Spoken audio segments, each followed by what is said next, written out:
Je suis le docteur Jacob Matz. Je suis un chirurgien orthopédiste et je travaille à Saint John au Nouveau-Brunswick. L'arthrite de la cheville est une affection douloureuse causée par le fait que le cartilage normal qui recouvre l'articulation de la cheville s'est usé et les os frottent l'un contre l'autre. Elle entraîne des douleurs débilitantes et une enflure de l'articulation de la cheville, ce qui peut nuire considérablement à la qualité de vie et avoir une incidence sur la capacité d'effectuer même les tâches quotidiennes les plus élémentaires, comme se tenir debout ou marcher. L'arthroplastie totale de la cheville, ou remplacement total de la cheville, est une opération qui change la vie et vise à soulager les douleurs associées à l'arthrite de la cheville. Nous utilisons actuellement des prothèses de cheville de 4e génération qui promettent de bons résultats et une durabilité impressionnante. Les recherches montrent que les patients reçoivent les meilleurs soins possibles lorsqu'ils y participent activement.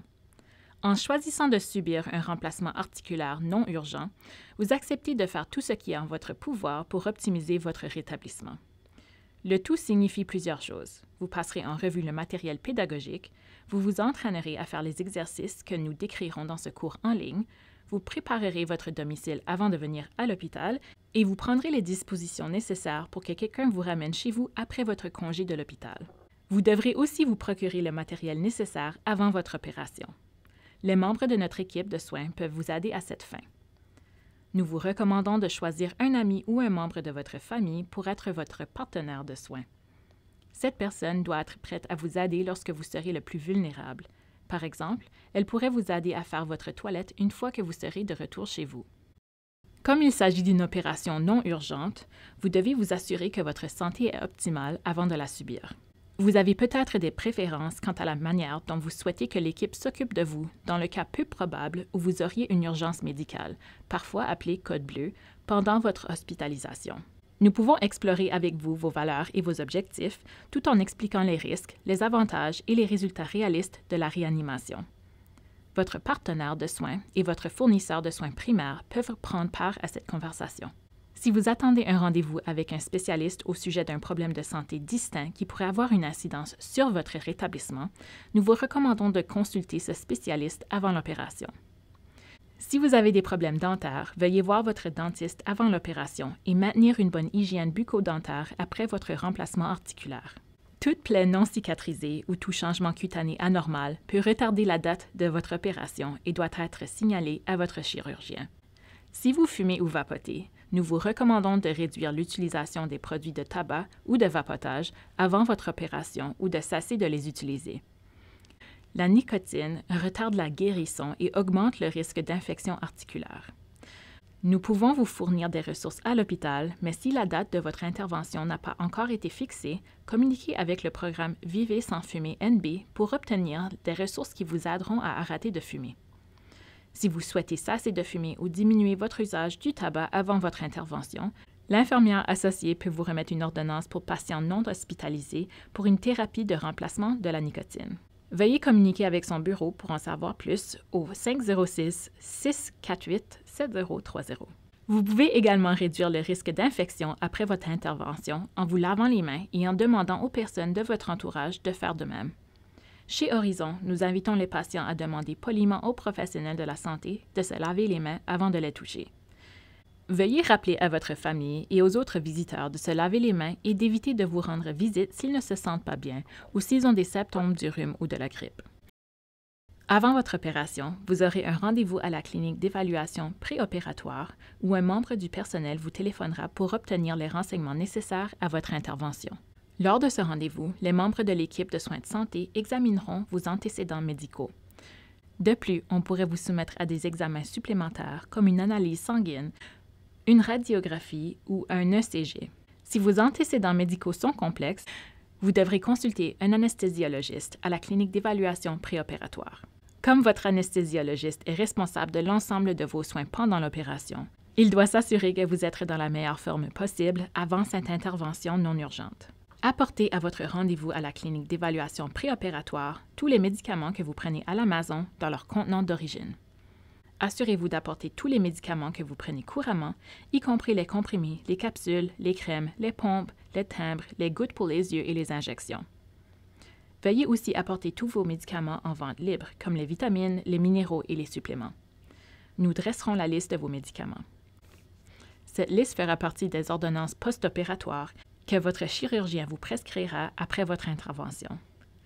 En ce qui concerne les choses à apporter à l'hôpital, nous vous recommandons d'apporter 2 ou 3 ensembles de vêtements amples et des articles de toilette sans parfum.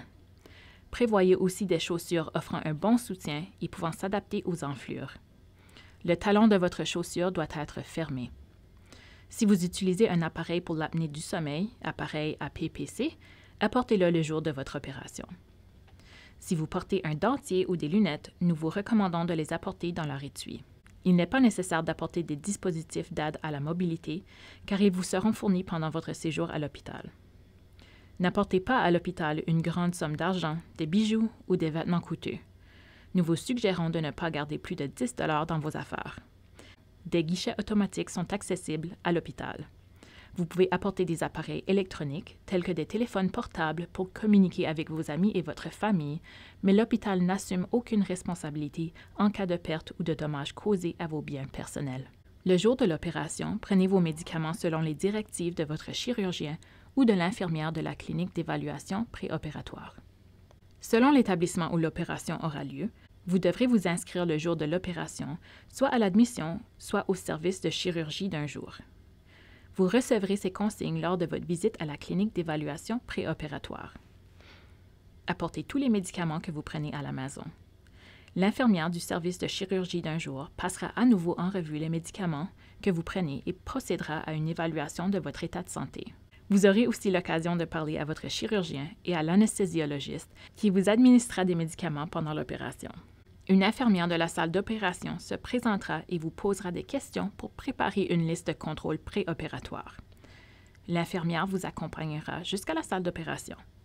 Là, on vous posera une intraveineuse. On pourrait aussi vous administrer des médicaments supplémentaires avant votre opération. Il y a plusieurs façons de prévenir la douleur et de vous mettre dans un état somnolent en vue de votre opération. Nous discuterons du plan d'anesthésie qui vous conviendra le mieux, selon vos antécédents médicaux, vos interventions chirurgicales antérieures et vos allergies. On pourrait vous proposer une anesthésie radicienne, ce qui veut dire qu'une petite aiguille sera insérée dans votre dos avant qu'un anesthésique soit injecté. Pendant les 2 à 6 heures qui suivent, la partie inférieure de votre corps, au-dessous de votre nombril, sera insensibilisée. Vous pouvez choisir de rester éveillé et conscient pendant l'opération ou vous pouvez demander un sédatif. Si une anesthésie générale est proposée, cela signifie que vous dormirez pendant l'intervention. On pourrait aussi vous proposer une anesthésie par blocage nerveux afin de réduire la douleur après l'opération. Votre anesthésiologiste vous parlera de ces options en détail le jour de votre opération. Une fois que votre équipe soignante sera prête, vous serez amené dans la salle d'opération et l'on vous aidera à monter sur la table d'opération. On vous remettra une couverture chaude pour assurer votre confort. L'équipe soignante effectuera un dernier contrôle de sécurité avant de vous endormir. La durée de l'opération peut varier entre 2 et 4 heures et dépend de la complexité du cas. Pendant votre opération, votre famille pourra rester dans la salle d'attente et un membre de l'équipe chirurgicale pourra lui donner des nouvelles dès que l'opération sera terminée. La famille pourra également recevoir de l'information à la réception du bloc opératoire si nécessaire. Après votre opération, vous serez transféré de la salle d'opération à la salle de réveil. Le temps que vous passerez dans la salle de réveil peut varier en fonction du temps qu'il vous faudra pour vous réveiller et de la disponibilité de lits dans l'unité de soins pour patients hospitalisés. Après votre passage à la salle de réveil, vous serez transféré à l'unité d'orthopédie pour patients hospitalisés où des infirmières immatriculées et des infirmières auxiliaires autorisées prendront soin de vous. Les membres de votre famille pourront vous rendre visite après l'évaluation initiale réalisée par l'infirmière. Le soir de votre opération, nous vous encourageons à vous lever avec de l'aide. Chaque jour après votre opération, nous vous demandons de marcher avec l'aide de l'équipe soignante. La sécurité est très importante pour nous, alors n'oubliez pas qu'après votre opération, vous aurez besoin d'aide pour marcher. L'équipe soignante vous indiquera quand vous pourrez marcher seul sans risque. Vous ne pourrez pas mettre de poids sur le côté opéré pendant 4 semaines. Ne marchez pas sur le pied du côté opéré jusqu'à ce que votre médecin vous dise qu'il est sécuritaire de le faire. Si vous le faites trop tôt, vous pourriez endommager la région opérée et entraîner de graves complications. Même si vous ne devez pas mettre de poids sur ce pied, cela ne signifie pas que vous devez rester au lit toute la journée. N'essayez pas de vous lever seul, car vous risqueriez de tomber.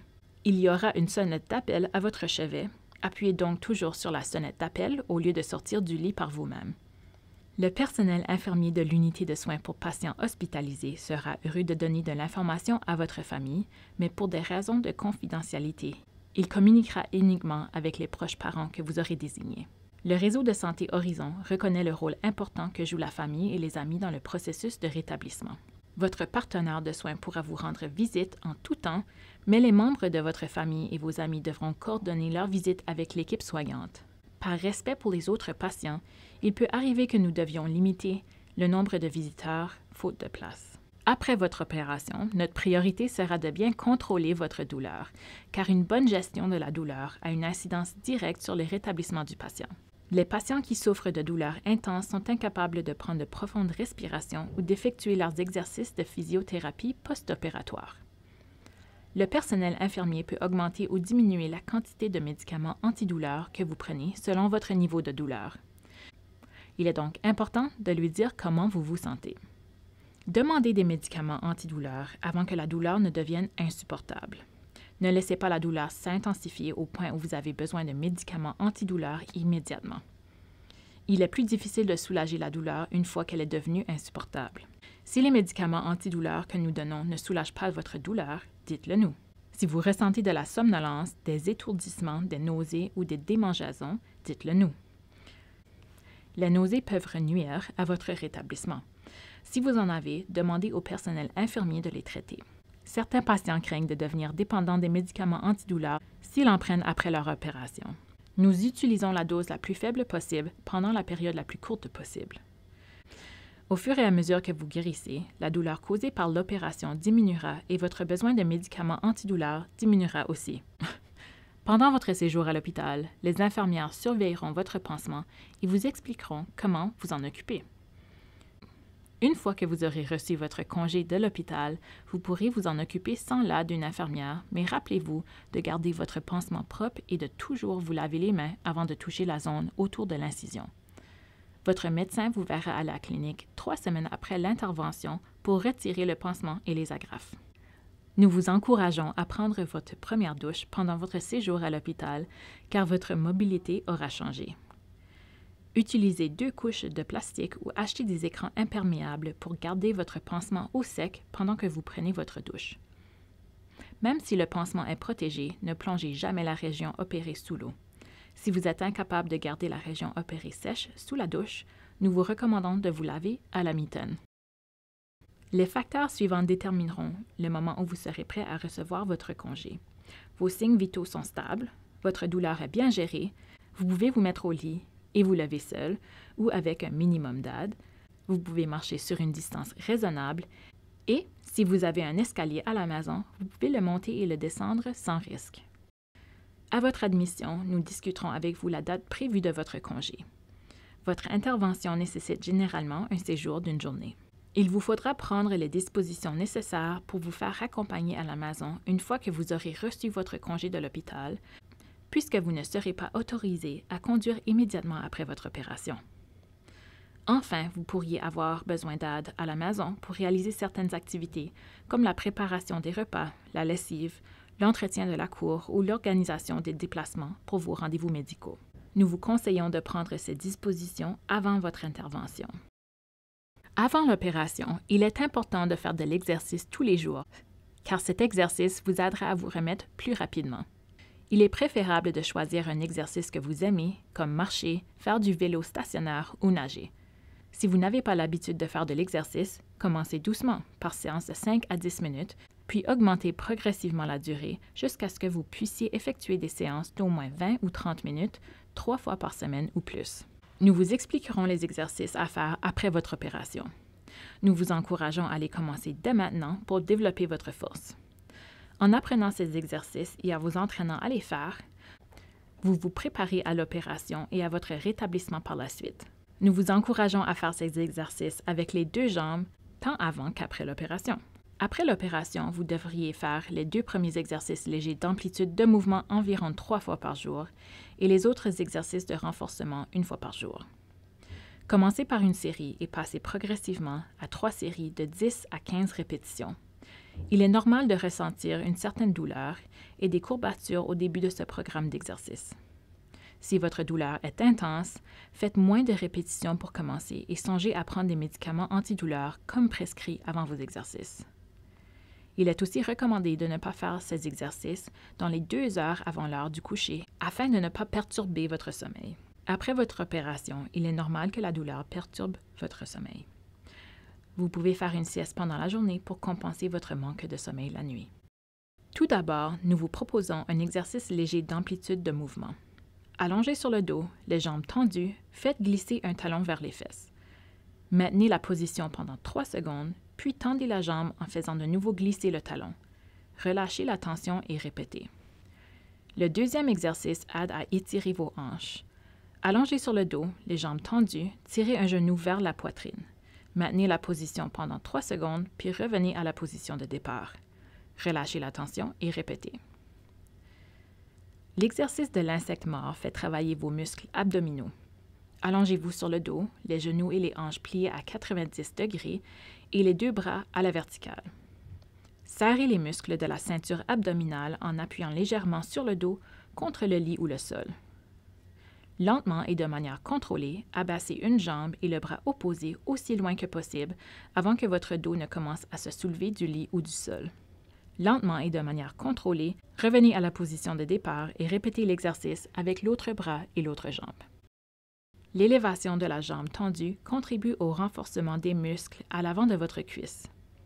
Pliez un genou et gardez l'autre jambe droite. Assurez-vous de ne pas mettre de poids sur votre pied opéré. Vous pouvez le laisser reposer légèrement sur le lit pendant l'exercice ou vous pouvez garder la jambe opérée droite pendant que vous travaillez l'autre côté du corps. Serrez les muscles au-dessus du genou pour garder la jambe complètement étendue et soulevez-la à 6 pouces ou 15 cm du lit.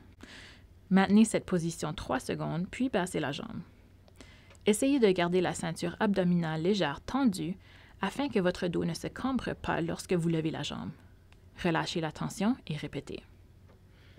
L'exercice suivant fait travailler les muscles des fesses. Allongez sur le dos, serrez vos fessiers ensemble.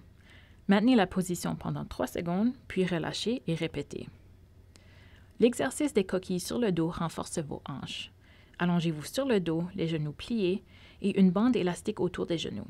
Lentement et de manière contrôlée, écartez les genoux malgré la résistance en gardant les pieds ensemble. Maintenez la position pendant 3 secondes, puis revenez à la position de départ de manière contrôlée. Relâchez la tension et répétez. L'exercice suivant fait travailler les muscles à l'extérieur des hanches. Allongez-vous sur le côté, la jambe du bas repliée.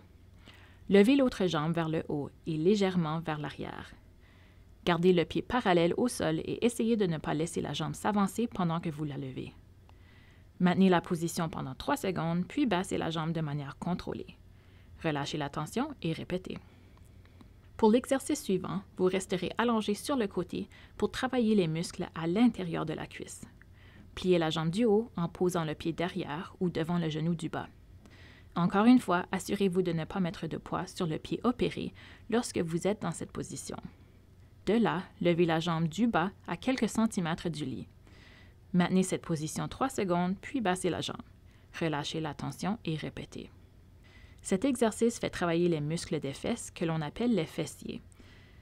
Allongez-vous sur le ventre, un genou plié autant que possible. Serrez légèrement les muscles de la ceinture abdominale et essayez de ne pas cambrer le dos et de ne pas bouger le bassin pendant que vous serrez les fessiers et soulevez la jambe pliée du lit ou du sol. Maintenez la position pendant 3 secondes, puis baissez la jambe de manière contrôlée. Relâchez la tension et répétez. Ce dernier exercice fait travailler les muscles à l'avant de la cuisse. Assis sur une chaise, tendez une jambe en vous concentrant sur la compression des muscles de la cuisse. Maintenez la position pendant 3 secondes, puis baissez la jambe de manière contrôlée. Relâchez la tension et répétez. Si cet exercice semble trop facile, vous pouvez attacher une bande élastique au dossier de la chaise et à votre cheville pour augmenter la résistance. Il est normal que votre cheville enfle après votre intervention. L'enflure diminuera progressivement après l'opération, mais il est important de la traiter, surtout en vous reposant et en élevant la cheville pendant la phase suivant immédiatement l'opération. Posez le pied sur des oreillers ou un autre support qui arrive à la hauteur du cœur. Veillez à garder les orteils plus haut que le nez. Assurez-vous de garder votre pansement au sec lorsque vous appliquez de la glace. il est recommandé d'élever la cheville pendant 50 minutes ou plus par heure. Ne pas passer plus de 2 heures par jour hors de la position cheville élevée jusqu'à votre rendez-vous de suivi avec votre chirurgien. Vous pouvez aussi appliquer de la glace sur la cheville plusieurs fois par jour pendant 15 minutes au maximum pour aider à maîtriser la douleur et l'enflure. Par exemple, allongez-vous sur le lit en plaçant des oreillers sous le mollet. Il est recommandé de dormir sur le dos avec la jambe élevée. Si vous n'arrivez pas à dormir dans cette position, essayez de vous allonger sur le côté en plaçant un oreiller entre les genoux. Si vous dormez avec un partenaire, positionnez la jambe opérée le plus près possible du bord du lit pour la protéger des chocs pendant la nuit. Après un remplacement de la cheville, il est possible que vous deviez vous rendre à l'hôpital pour des traitements en consultation externe. Assurez-vous d'avoir pris des dispositions pour vous faire conduire par une autre personne 1 ou 2 fois par semaine pendant 4 à 6 semaines. Les physiothérapeutes extramuraux ne se rendent pas habituellement chez les patients qui ont subi un remplacement de la cheville. Si vous avez une assurance privée, vous pouvez consulter un physiothérapeute dans une clinique ou prendre les dispositions nécessaires pour qu'un physiothérapeute se rende à votre domicile.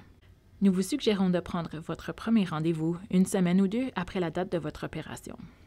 Après votre opération, vous aurez besoin de certains dispositifs pour vous aider à vous déplacer, au moins pendant les premières semaines.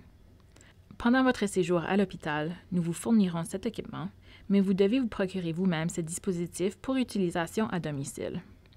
Après votre remplacement de la cheville, nous vous montrerons la bonne façon de vous déplacer. Lorsque vous utilisez une marchette, portez toujours des chaussures bien ajustées et non uniquement des chaussettes. La hauteur de la marchette doit être adaptée à votre taille. Tenez-vous debout, les bras de chaque côté. Le haut de la poignée de la marchette doit être à la hauteur du pli intérieur de votre poignet. Après votre opération, vous ne pourrez pas mettre de poids sur le pied opéré. Pour vous déplacer à l'aide d'une marchette, vous la ferez avancer d'environ 1 pas en avant en la tenant pour ne pas perdre l'équilibre et en mettant le poids sur la jambe non opérée. Poussez sur les poignets avec les 2 bras pour vous aider à sautiller ou à traîner le pied non opéré vers l'avant pour vous déplacer. Vous devriez continuer d'utiliser votre marchette jusqu'à ce que votre mobilité augmente grâce à vos séances de physiothérapie.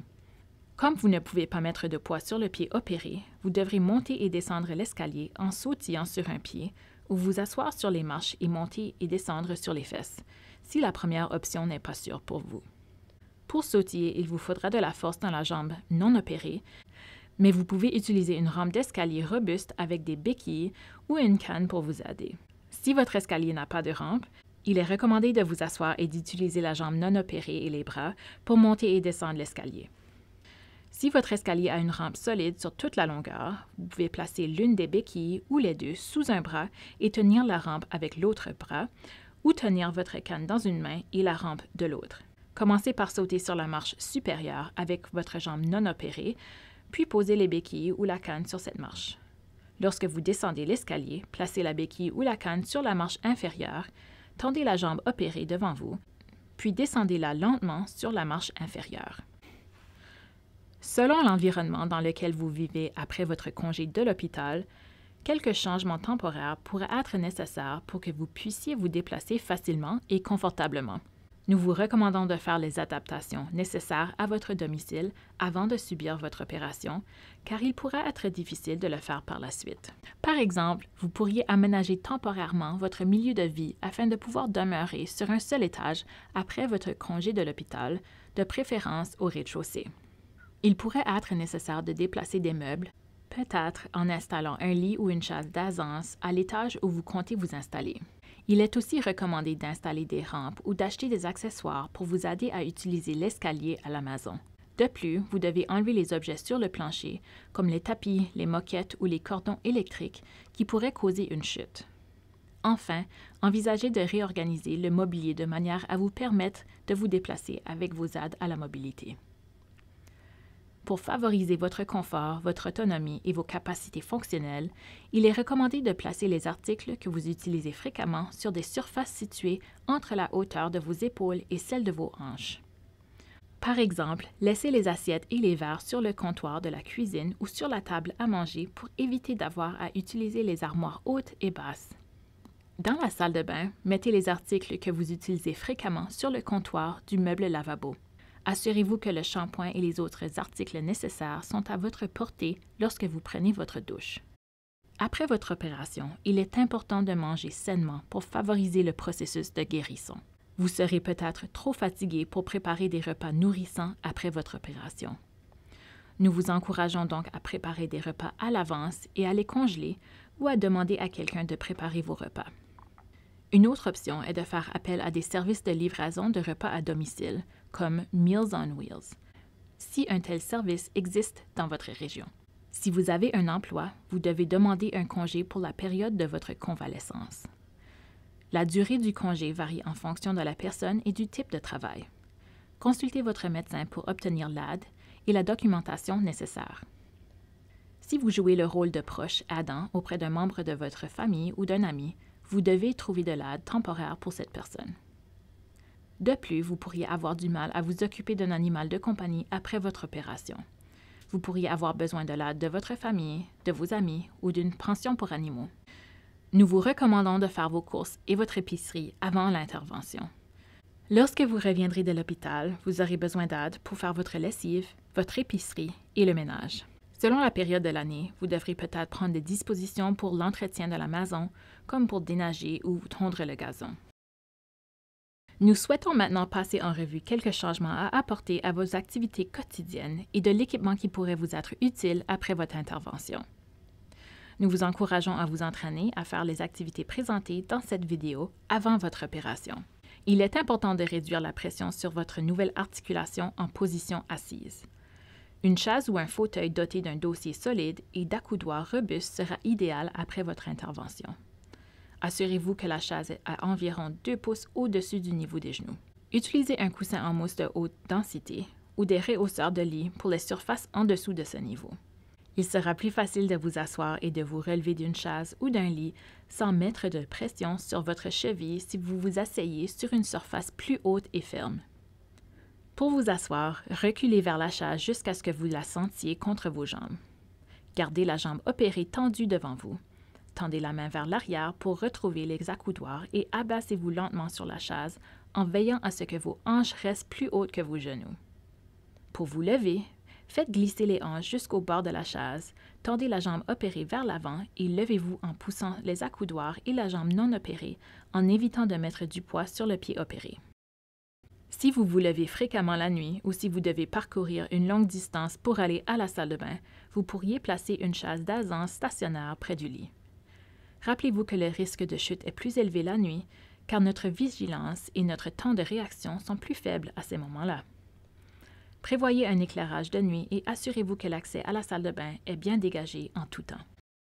Après votre remplacement de la cheville, vous devez éviter d'immerger la région opérée dans l'eau jusqu'à ce que votre incision soit complètement cicatrisée. Pour faire votre toilette après votre opération, nous vous recommandons de vous laver à la mitaine devant le lavabo.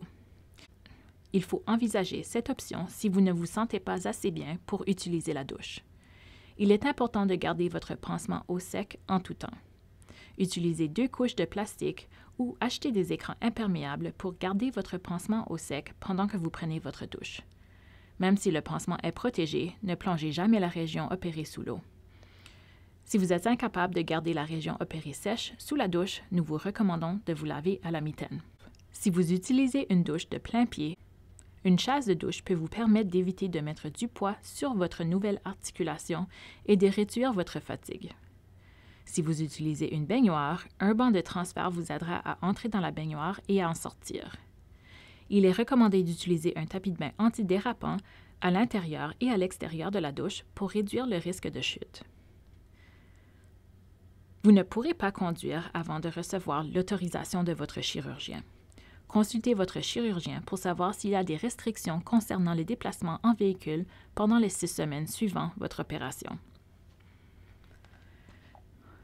Vous êtes responsable de vous procurer, avant l'intervention, l'équipement dont vous aurez besoin à la maison. Nous vous recommandons de vous entraîner à l'utiliser avant votre opération. Le régime d'assurance maladie provinciale ne couvre pas l'équipement médical pour utilisation à domicile. Nous vous encourageons vivement à vous renseigner sur les services et produits couverts par votre régime d'assurance privée. Certains régimes remboursent une partie des frais engagés. Si vous bénéficiez d'une couverture, votre compagnie d'assurance pourrait exiger une ordonnance de votre médecin ou de votre physiothérapeute à l'égard de cet équipement. La plupart des dispositifs sont réglables et peuvent être empruntés à des amis ou à des membres de la famille. On peut les trouver dans divers magasins de fournitures médicales et dans certaines pharmacies. On peut emprunter certains équipements à la Croix-Rouge gratuitement, mais la disponibilité est restreinte et il peut y avoir une liste d'attente pour divers articles. Le pharmacien travaille en coulisses pour s'assurer que les patients prennent les bons médicaments. Nous souhaitons aussi vous fournir des renseignements sur les anticoagulants, un médicament que vous prendrez après votre opération pour réduire le risque de formation d'un caillot sanguin. Les patients ayant subi un remplacement de la cheville sont susceptibles de développer des caillots sanguins en raison de la formation prévisible de lésions tissulaires liées à l'opération et de l'inactivité des patients après l'intervention. Certains patients ont également des antécédents de caillots sanguins ou de troubles de la coagulation qui peuvent augmenter le risque de formation de caillots sanguins post-opératoires. Après votre congé de l'hôpital, il est important de connaître les signes et les symptômes d'un caillot sanguin.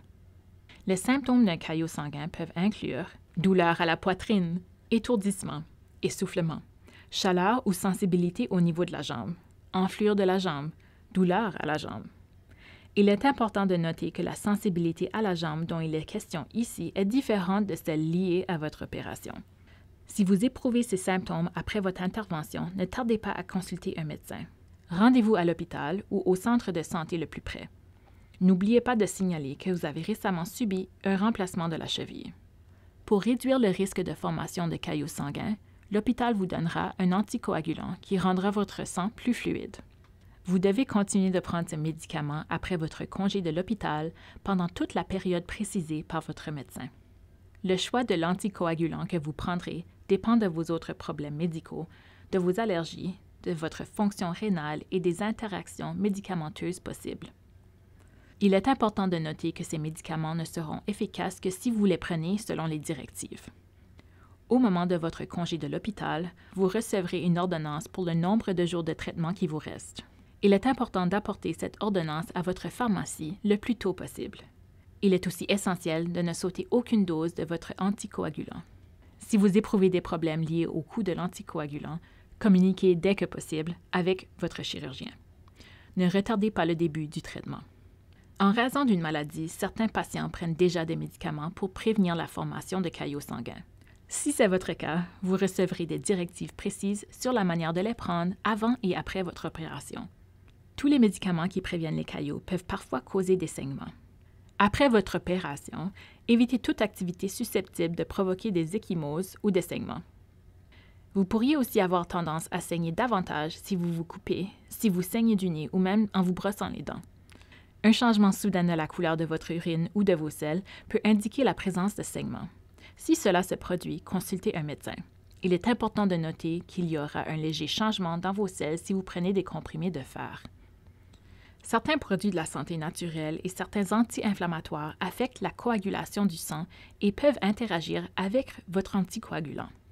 Consultez votre chirurgien ou l'infirmière de la clinique d'évaluation préopératoire si vous prenez un médicament de ce type. Si vous avez des questions au sujet de votre anticoagulant, veuillez vous adresser à votre pharmacien. En général, les patients qui subissent un remplacement de la cheville ne voient pas de diététiste pendant leur séjour à l'hôpital, mais je voulais vous donner quelques renseignements sur une alimentation saine avant et après l'intervention pour vous aider à vous rétablir. Savez-vous qu'une intervention chirurgicale est un traumatisme majeur pour le corps? Une bonne alimentation réduira votre risque d'infection post-opératoire. Un poids santé réduira également le stress causé aux articulations par un excès de poids. Si votre médecin vous a recommandé de perdre du poids, veuillez consulter un professionnel de la santé au sujet d'un programme de perte de poids. Il n'est pas recommandé de suivre un régime d'amaigrissement extrême avant votre opération, car cela pourrait retarder la cicatrisation des plaies. Avant et après votre opération, vous devez privilégier une alimentation saine offrant suffisamment de calories, de protéines et de fibres pour faciliter votre rétablissement. Si vous avez d'autres problèmes de santé qui nécessitent un régime alimentaire spécial, consultez votre diététiste ou votre fournisseur de soins de santé avant d'apporter des changements à vos habitudes alimentaires. Le Guide alimentaire canadien fournit des renseignements généraux sur une alimentation saine. Pour en savoir plus, visitez le site web du guide.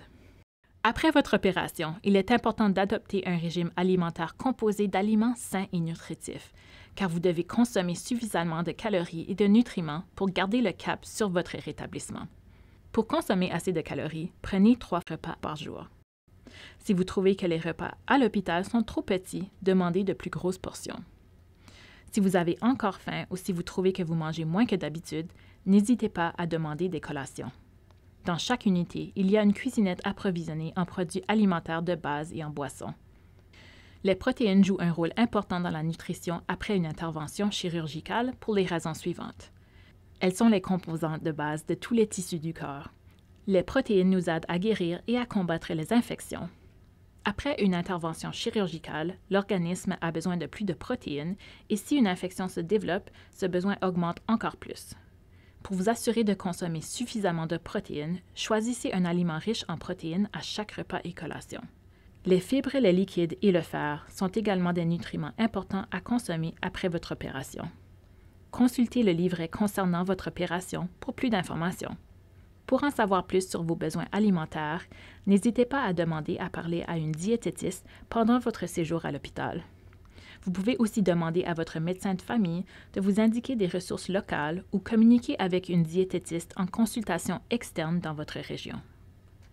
Après votre retour à la maison, consultez un médecin si vous éprouvez l'un des symptômes suivants: douleur intense et croissante qui ne répond pas aux antidouleurs, température supérieure à 38 degrés Celsius, écoulement accru au niveau de votre incision.